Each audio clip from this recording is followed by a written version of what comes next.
Urgent. L'Ukraine a joué l'atout mortel de Boudanov. Le principal cauchemar du Kremlin est passé à un nouveau niveau. À Moscou, c'est le deuil et la panique. Cette décision a mis la Russie à genoux.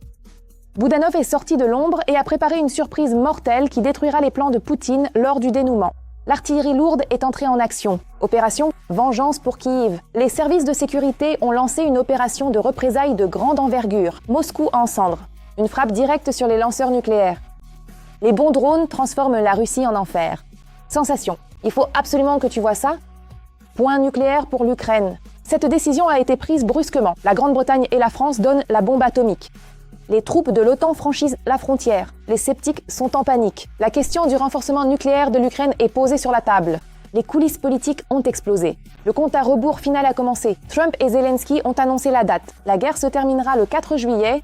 Le Kremlin est pris dans un piège mortel. Le dénouement est proche. Qu'attend l'Ukraine? Nous reviendrons sur tous ces points plus loin dans ce numéro. Point chaud. Boudanov atteint son objectif en toute urgence. Le pire cauchemar du Kremlin a acquis une nouvelle puissance. La panique a commencé à Moscou. C'est arrivé. Une véritable guerre se déroulait à huis clos. L'Ukraine a engagé l'artillerie lourde dans la bataille.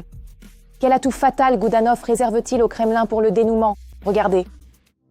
L'ancien chef du renseignement et nouveau chef du bureau du président Kirill Boudanov plaide pour un accord de paix rapide sous la médiation des États-Unis. C'est ainsi que les médias occidentaux relatent le déroulement des négociations. Je veux espérer que nous sommes tout de même sur la voie d'une solution radicale à notre guerre. Nous avançons. On ne peut pas dire que la paix viendra demain, c'est garanti. Si quelqu'un dit cela, c'est certainement faux.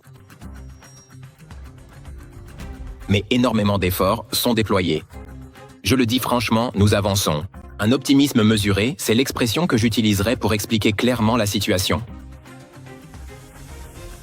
Selon les analystes, Boudanov, en tant que membre de la délégation ukrainienne, a complètement changé le cours des négociations, car il possède une expérience et des informations que n'ont aucun des représentants politiques des autres partis. Nous avons besoin d'une paix juste. C'est tout à fait exact. Des garanties de sécurité sont nécessaires. Il faut un plan de reconstruction pour l'Ukraine. Mais les conflits internes n'aideront pas. Voilà ma réponse. Tout processus de négociation, en général, préfère le silence, mais vous en verrez quand même une partie. Disons, une formation plus professionnelle de type services spéciaux, qui n'est bien sûr pas obligatoire dans la diplomatie classique, mais dans des négociations aussi complexes et à plusieurs niveaux qu'avec la Fédération de Russie et les États-Unis d'Amérique, c'est une compétence essentielle. Une compétence qui peut-être avait vraiment fait défaut auparavant dans ce processus de négociation. Tout cela parce qu'il est respecté non seulement par les partenaires américains et européens, mais même par les représentants de la Russie. Il faut comprendre qu'il existe des personnes désagréables, voire même des pays. Mais fermer les yeux là-dessus n'aidera pas. Nous devons traiter avec eux. Malheureusement, il nous faudra le faire. Bien sûr, les signaux venant des États-Unis d'Amérique, d'Europe et d'ailleurs de la Fédération de Russie concernant leur volonté de parler avec Boudanov, qu'il est compétent et efficace. Le négociateur, ces signaux se font entendre immédiatement après sa nomination au poste de chef du bureau du président. Quant aux propagandistes, correspondants de guerre et autres parasites du régime poutinien, ils sombrent dans une véritable hystérie, car ils comprennent qu'avec l'arrivée de Boudanov à ce nouveau poste, des changements vont survenir qui se retourneront contre eux de la manière la plus tragique. Quand il s'agit du terroriste Boudanov, oui, cette personne est reconnue comme terroriste, extrémiste. Il ne pouvait pas y avoir d'atmosphère réellement amicale, selon vous.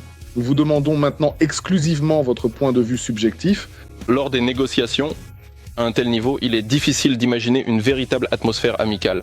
D'autant plus compte tenu de qui était présent du côté ukrainien. Notre délégation est actuellement dirigée par un officier responsable de haut niveau, à la tête d'une structure militaire particulièrement rigoureuse et sérieuse.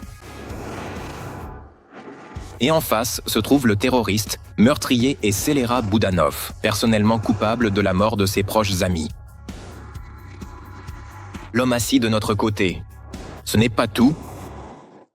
L'amiral Kostyukov, qui siège dans notre camp, est l'une des cibles du scélérat Boudan. Du côté ukrainien en particulier, nous le soulignons à chaque fois. Le terroriste, reconnu comme tel dans notre pays, le citoyen ukrainien Boudanov, ancien chef de l'AGUR. L'homme qui nous a dit qu'il détruirait la Rousnia, c'est une de ses expressions les plus marquantes. Il avait promis de faire sauter le pont de Crimée, et il l'a fait sauter. C'est donc difficile d'imaginer que l'atmosphère soit amicale. Il semble que Boudanov ne compte pas seulement écraser les Russes lors des négociations, mais aussi faire en sorte que la même chose se produise sur le champ de bataille.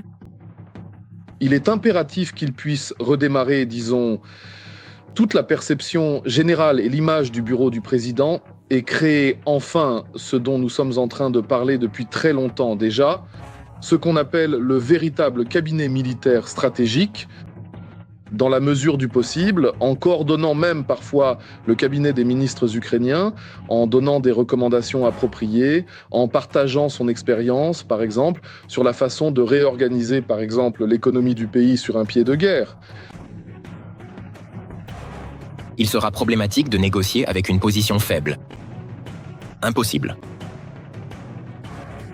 Alors, s'il vous plaît, soyez avec nous. Éliminons tous ces malentendus qui existent entre les pays, qui nous ont aidés tout ce temps. Nous allons unir nos efforts, nous mobiliser et mener cette affaire à son terme. Avec la nouvelle nomination de Boudanov, l'Ukraine a obtenu non seulement un chef du renseignement fort, mais aussi un gestionnaire et un négociateur compétent, qui pourrait devenir l'atout principal pour contraindre Poutine à la paix. C'est arrivé. Les forces armées ukrainiennes ont lancé l'opération Vengeance pour Kiev. Moscou est sous une attaque massive. De bons drones foncent vers la capitale russe, tandis qu'au même moment, le Tatarstan est en flammes. Nos drones ont détruit une station clé. Le Kremlin est sous le choc. Où aura lieu la prochaine explosion ? Regardez les détails. Des explosions spectaculaires au Tatarstan. Des invités dans la capitale russe.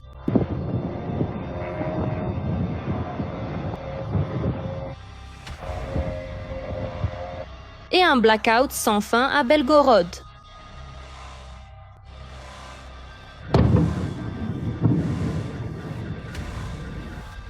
On dirait que l'opération spéciale se déroule vraiment comme prévu. Intéressant, est-ce bien ce que voulait Poutine ? Un voleur doit être en prison, mais il y a des nuances. Des explosions là où on ne s'y attendait vraiment pas, à 1200 km de la frontière avec l'Ukraine. Le Tatarstan. L'une des principales régions pétrolières de Russie a été frappée par des drones.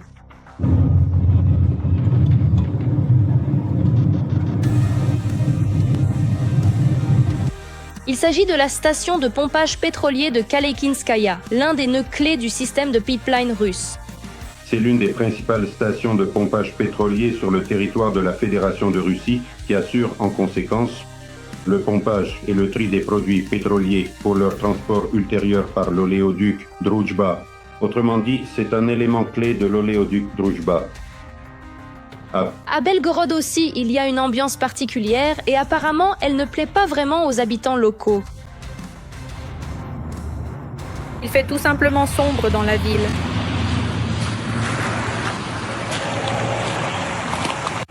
Moscou est la ville où se prennent les décisions importantes. Une ville qu'on assurait depuis des années être hors de portée. Et maintenant, de plus en plus souvent, des drones apparaissent dans le ciel au-dessus de la capitale. Moscou est paralysé. Le ciel est fermé. Une centaine de drones des forces armées ukrainiennes ont transformé la capitale du Mordor en zone de panique. Et tandis que les drones imposent leurs lois en Russie, l'Ukraine continue de recevoir le soutien de ses alliés. Ce n'est qu'en 2026 que l'Allemagne prévoit de livrer le système de missiles anti-aériens Iris-T et le système de défense aérienne Skyranger 35. On peut dire que l'Allemagne est un partenaire clé sur le plan militaire et technique pour les forces de défense de l'Ukraine. Il convient également de mentionner les livraisons de systèmes de missiles anti-aériens en provenance de Norvège. Ce sont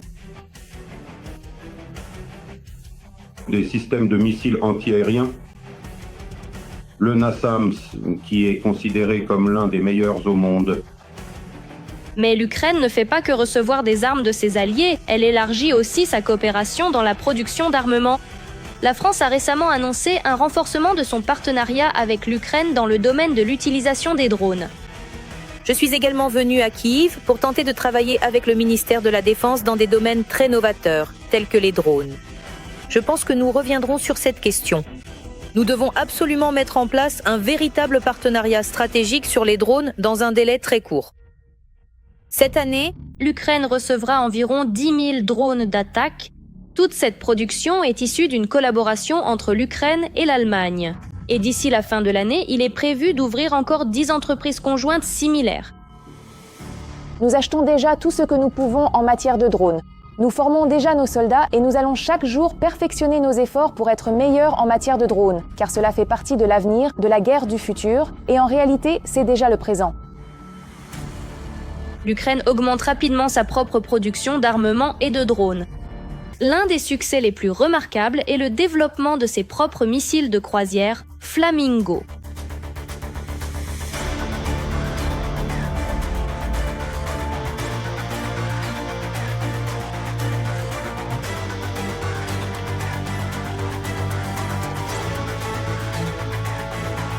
Mais Kiev ne reste pas immobile et ouvre déjà des possibilités d'exportation de sa propre production militaire.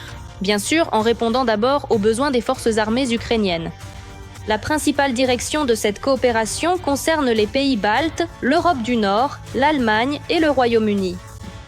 Les pays européens et les États-Unis sont intéressés par l'élargissement de la coopération militaro-technique avec l'Ukraine. L'expansion du marché est également très remarquable. Moyens de destruction ukrainiens. Tout d'abord, les drones. Personne ne sait combien de temps durera la guerre. Une seule chose est claire. La Russie de Poutine n'atteindra jamais ses objectifs. Les forces armées ukrainiennes chasseront sans aucun doute les intrus de leur terre natale. Choc. Frappe nucléaire selon les plans de Poutine. La Grande-Bretagne et la France transfèrent une bombe atomique à l'Ukraine. Les troupes de l'OTAN entrent en Ukraine. Alerte numéro 1 au Kremlin. Urgent. C'est difficile à croire, mais c'est arrivé. Le compte à rebours final a commencé. L'Occident a-t-il vraiment tout misé? Regardez. Nouvelle tentative des Russes d'esquiver les négociations. Le Conseil de sécurité russe a accusé la France et la Grande-Bretagne de vouloir transférer des armes nucléaires à l'Ukraine. Des informations extrêmement inquiétantes ont été publiées aujourd'hui par le service de renseignement extérieur. Et il n'y a aucun doute quant à leur authenticité. Il semble même que l'on comprenne que par la suite, l'apparition d'armes nucléaires en Ukraine devait être présentée comme un développement ukrainien propre, bien qu'il soit évident que les Ukrainiens n'ont aucune capacité de développement autonome sans aide extérieure, par définition. Les informations des services de renseignement russes sont apparues de façon surprenante après que le président de l'Ukraine, Zelensky, a déclaré que la France et le Royaume-Uni étaient prêts à envoyer des contingents en Ukraine. Dans notre compréhension, jusqu'à 5000, cela correspond à une brigade. La Grande-Bretagne et la France, lorsque nous avons officiellement signé notre déclaration avec tous les membres de la coalition qui le souhaitaient, nous comprenons que tous ces pays sont déjà prêts à fournir chacun une brigade. Et il y a aussi des signaux d'autres États qui sont prêts à renforcer l'Ukraine par leur présence sous forme de contingents. le premier à avoir évoqué la possible envoi de troupes en Ukraine dès l'année dernière a été le président de la France. À l'heure actuelle, nous avons 26 pays qui ont officiellement pris cet engagement. Former des forces de soutien et déployer des troupes sur terre, en mer ou dans les airs, dans le cadre des garanties de sécurité pour l'Ukraine. Le lendemain, après la cessation des hostilités et l'instauration de la paix. Il y a quelques jours, le ministre de la Défense britannique a confirmé qu'il voulait être celui qui enverrait les troupes britanniques en Ukraine, car cela signifierait la fin de la guerre. Nous serons prêts à assurer la paix sur le long terme. Cela exige de nous des investissements et la préparation de nos forces. Keir Starmer a déclaré qu'il était prêt à voir des troupes britanniques sur le territoire ukrainien et j'ai déjà alloué des millions de livres sterling pour la préparation à un éventuel déploiement des troupes. Mais il y a juste un « mais ». Les Russes ne sont pas d'accord et, très probablement, n'accepteront jamais un tel point dans un traité de paix. Pour ce qui est de la question délicate concernant les possibles déploiements de contingents militaires en Ukraine, il s'agit là de l'une des raisons fondamentales et déterminantes, expliquant le processus d'intégration progressive de l'Ukraine au sein de l'OTAN. Par conséquent, si des troupes apparaissent là-bas, surtout maintenant, en pleine conduite des hostilités, nous partons du principe qu'elles deviendront des cibles légitimes à frapper. Et si des décisions sont prises qui mènent à la paix, à une paix durable, alors je ne vois tout simplement aucun sens à leur présence sur le territoire ukrainien. Voilà tout. Mais quelle différence cela fait-il pour la Russie? Que l'Ukraine soit un membre à part entière de l'OTAN ou qu'elle soit un pays sur le territoire duquel sont installés des centres militaires des pays membres de l'OTAN? Il est clair que la Russie n'autorisera jamais l'apparition dans un traité de paix avec l'Ukraine. Si jamais ce traité de paix voit le jour, d'ailleurs je pense qu'il n'y aura aucun traité. D'un point qui réglementerait la possibilité de présence de toute force étrangère sur le territoire ukrainien. Encore moins de troupes d'une alliance qui possède des armes nucléaires dans l'arsenal de ses membres. Et alors, on se retrouve dans un cercle vicieux. La Russie n'acceptera pas un accord dans lequel des contingents étrangers seraient prévus en Ukraine. Et l'Ukraine n'acceptera pas la paix sans garantie de sécurité claire. Je veux apporter une précision afin d'éviter tout malentendu. Il s'agit de garanties de sécurité après la cessation des hostilités. Non, aucun État membre de l'Union européenne ne pense que nous devrions intervenir dans le conflit dès maintenant. Nous sommes également prêts à participer et à fournir nos propres garanties de sécurité. Mais tout cela est impossible sans le consentement de la Russie. Et nous en sommes probablement encore loin. Les pays européens seraient-ils prêts à envoyer leurs troupes en territoire ukrainien sans le consentement de la Russie? Mais la Russie a clairement reçu le message que ces troupes constitueraient une cible légitime pour l'armée russe. Je n'en ai aucun doute non plus. Si les dirigeants du Royaume-Uni, de la France ou d'autres pays qui évoquent la présence de leurs troupes sont prêts à prendre ce risque, alors ils peuvent tout aussi bien déployer leurs contingents dès aujourd'hui, sans attendre la fin des hostilités. Et s'ils ne sont pas prêts à prendre ce risque, ils doivent comprendre que même après la fin des hostilités, leurs troupes n'apparaîtront pas sur le territoire ukrainien. Mais c'est bien la réalité. Il s'avère donc que rien n'a changé. Les Européens sont prêts à fournir tout le soutien nécessaire, tandis que les Russes posent des conditions absurdes pour que ce soutien cesse, tout en inventant de nouvelles fausses informations. La rédaction du rapport final a commencé. Trump a fixé une date pour la fin de la guerre. Le 4 juillet, le monde tremblera. C'est urgent, vous devez l'entendre. Alors que le monde entier retenait son souffle, Volodymyr Zelensky a fait une déclaration retentissante. Cela a complètement bouleversé la donne, l'ultimatum final. Dans quelles conditions la guerre prendra-t-elle fin? Regardez. L'Ukraine au début de la fin de la guerre, c'est ainsi que le président Volodymyr Zelensky a décrit la situation lors du 4e anniversaire de l'invasion à grande échelle de la Russie.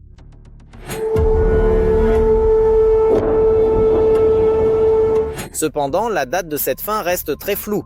Selon les experts, tout ce qui pouvait être accompli sans concession de principe a déjà été atteint. En 4 ans, les parties ont progressé sur les questions humanitaires, les échanges de prisonniers et de civils, et les négociations directes ont repris. Mais il manque l'essentiel, la volonté de l'agresseur de mettre fin à la guerre. La seule chose qui reste aujourd'hui, c'est cette question politique. Nous n'arrivons pas du tout à faire avancer cette question. La fin de la guerre, pour que la Russie enfin donne ce mandat, en particulier Poutine, à sa délégation pour discuter de cette question. C'est là-dessus, me semble-t-il, que tout le monde est aujourd'hui concentré. Dans le même temps, le président Zelensky a clairement indiqué que l'Ukraine est fatiguée, mais qu'aucune issue à la guerre ne lui conviendra. D'autant plus que, depuis le début de l'année, les missiles ukrainiens ont montré que la Russie aussi pouvait souffrir. Ainsi, Kiev va se battre pour une fin digne à cette confrontation, et non pour une capitulation imposée. Nous voulons la paix, une paix forte, digne et durable. Et avant chaque round de négociation, je donne à notre équipe des directives très claires. Cela se fait toujours par des décrets confidentiels. Mais je ne révélerai certainement pas un secret d'État si je dis que mon principal message est de ne pas annuler toutes ces années. Ne pas dévaloriser tout le combat, le courage, la dignité, tout ce que l'Ukraine a traversé. Dans le même temps, la partie russe a déclaré la veille que la Fédération de Russie n'avait pas encore atteint tous ses objectifs dans la guerre contre l'Ukraine, c'est pourquoi l'agression se poursuit. Le message de Poutine a été exprimé par Dmitri Peskov. Nous continuerons à nous battre jusqu'à ce que soit vous nous arrachiez la tête, soit nous vous l'arrachions. Les États-Unis, en revanche, affichent un optimisme bien plus grand. L'agence Bloomberg a publié un article sensationnel affirmant que les États-Unis espèrent mettre fin à la guerre d'ici le 4 juillet. De plus, l'envoyé spécial de Trump a annoncé la préparation d'une rencontre tripartite entre les dirigeants de Kiev, Washington et Moscou, qui pourrait avoir lieu dès la mi-mars. Pourquoi pas maintenant, mais par exemple dans 3 semaines. Parce que je pense que justement au cours de ces 3 semaines, les Américains veulent obtenir un résultat, le résultat de leurs négociations avec l'Iran. Et là-bas, ce sont les mêmes négociateurs du côté américain, les mêmes Witkoff et Kushner qui mènent les discussions. Pas seulement avec nous, mais aussi avec l'Iran. Et là, soit il y aura des négociations et des concessions de la part de l'Iran envers les États-Unis, soit les Américains pourraient même se décider à une opération militaire contre l'Iran, dont on parle beaucoup. Et cela, d'une manière ou d'une autre, influencera le Kremlin. Dans le même temps, Moscou ne montre aucun signe de concession, du moins publiquement. Selon les analystes, l'arrogance du chef du bunker est renforcée par de faux rapports d'économistes sur la stabilité et les mensonges de ses généraux. Sur les succès au front.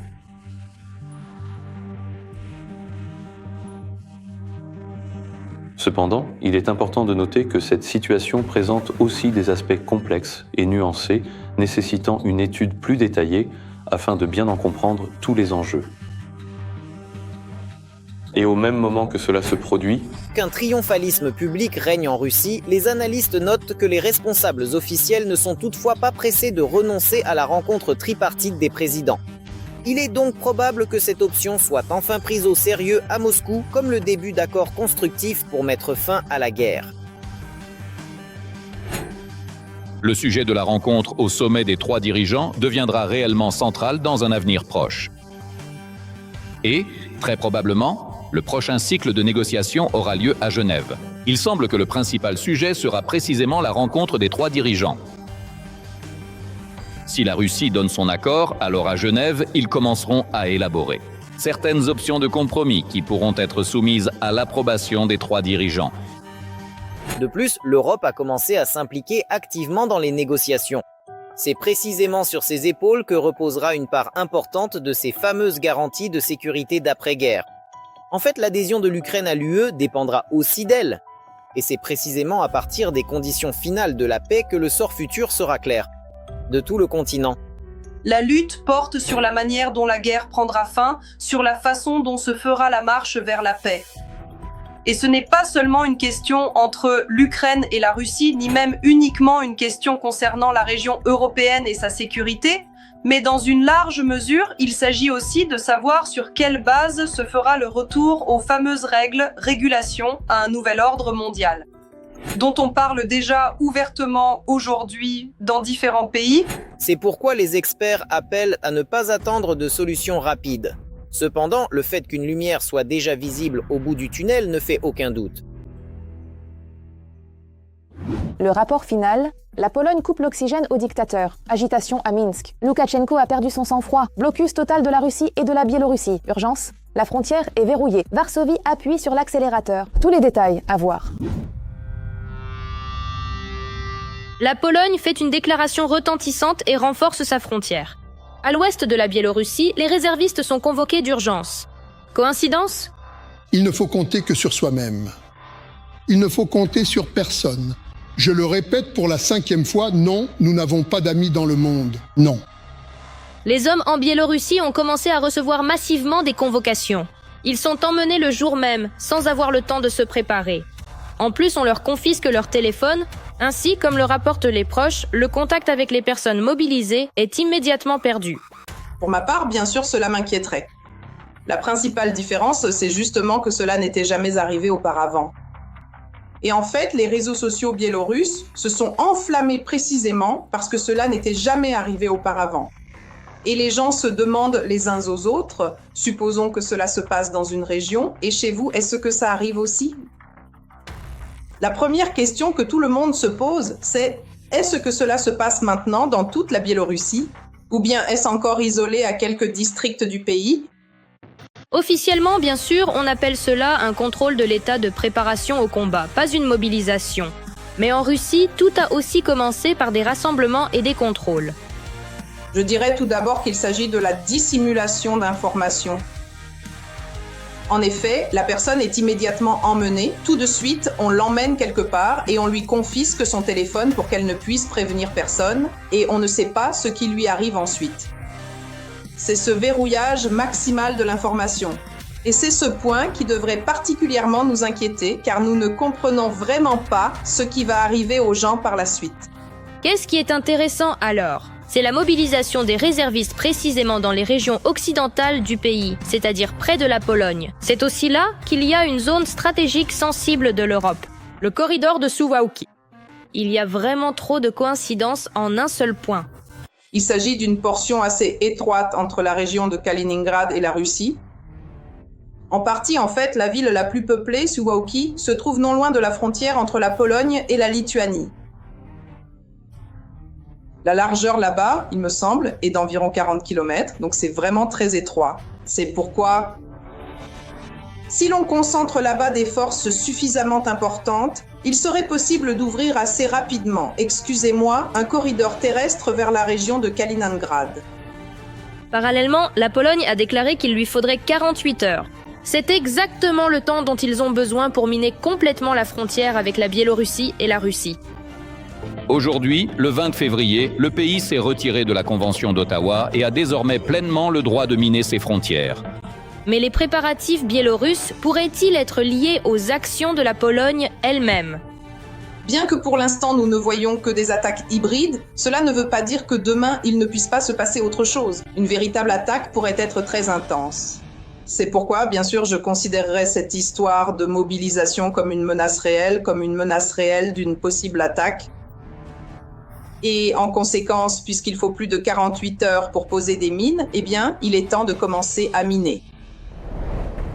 Loukachenko a également ordonné récemment une inspection à grande échelle de l'état de préparation au combat des forces armées. Au sein de l'unité militaire, il travaillait sur tout à fond. Nous ne travaillons pas pour être évalués, mais pour être prêts à défendre notre pays, à défendre nos intérêts nationaux, notre souveraineté, notre République du Bélarus. Il lance maintenant un appel urgent aux réservistes. Alors, peut-être que cela fait simplement partie du test de Loukachenko ?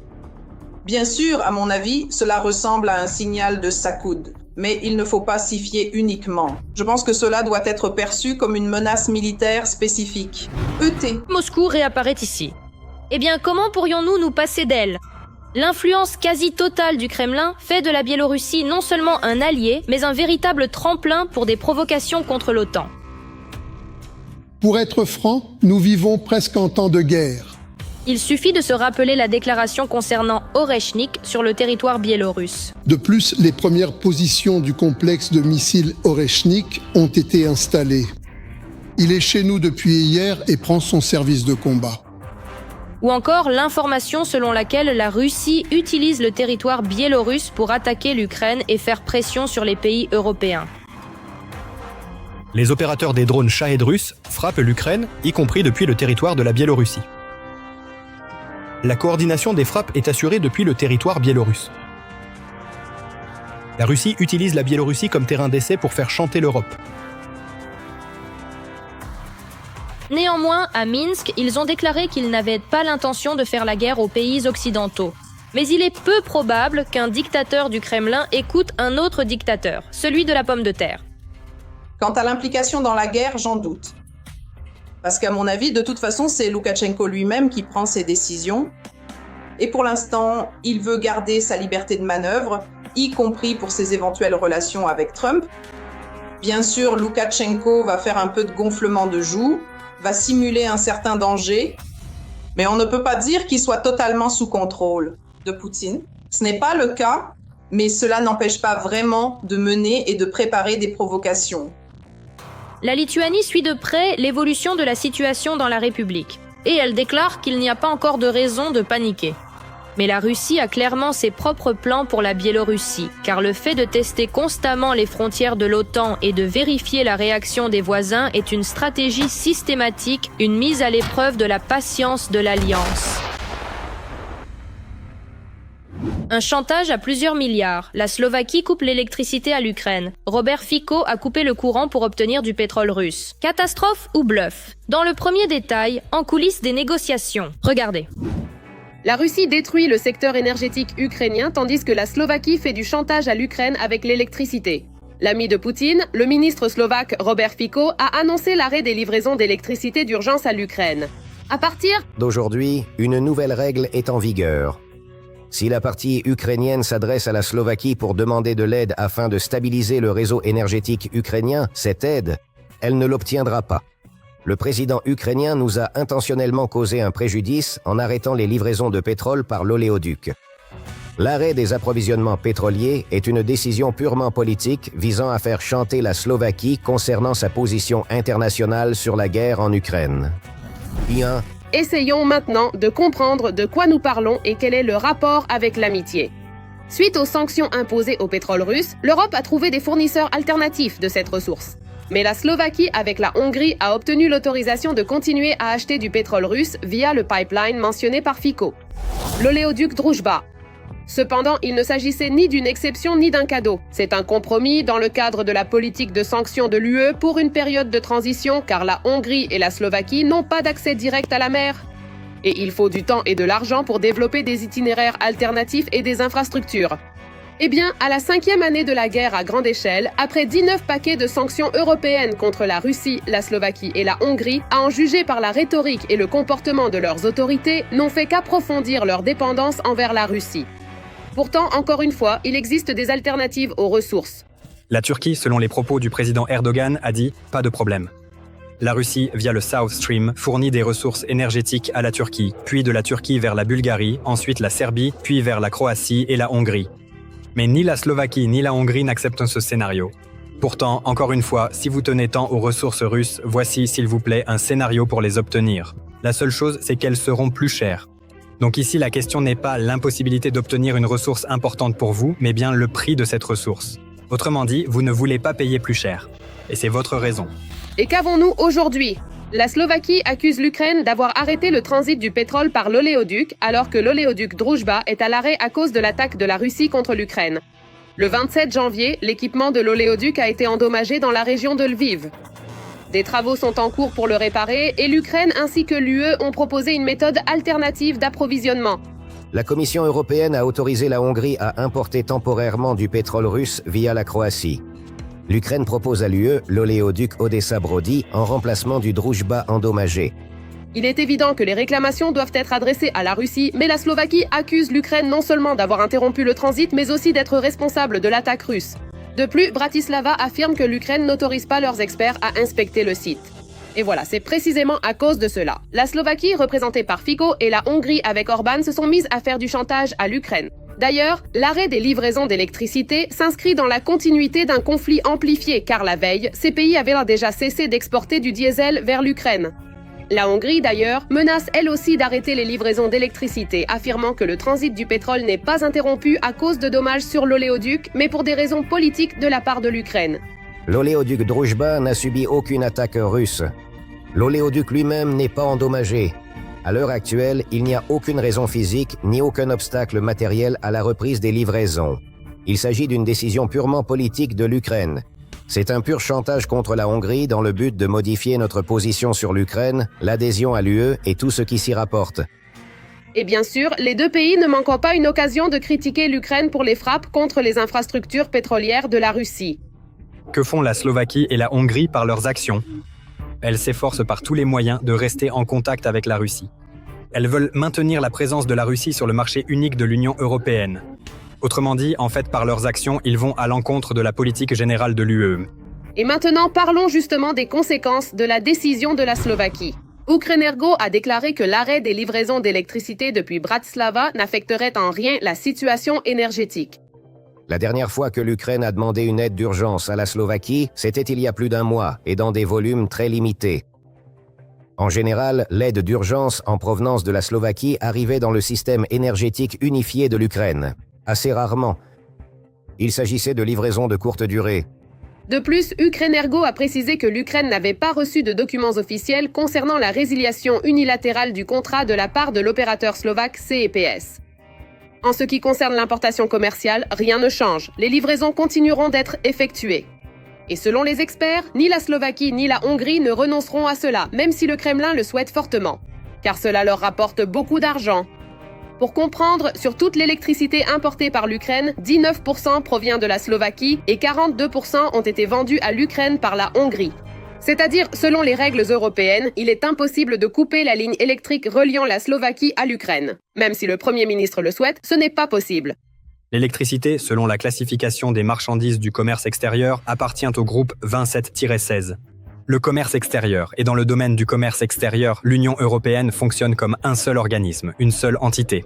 Autrement dit, il ne s'agit pas du tout qu'un pays membre de l'Union européenne puisse, disons, mener une politique commerciale indépendante de celle définie par la Commission européenne, c'est-à-dire l'organe supranational créé dans le cadre de l'Union européenne. L'Union européenne n'a pas pris de décision interdisant la fourniture d'électricité à l'Ukraine.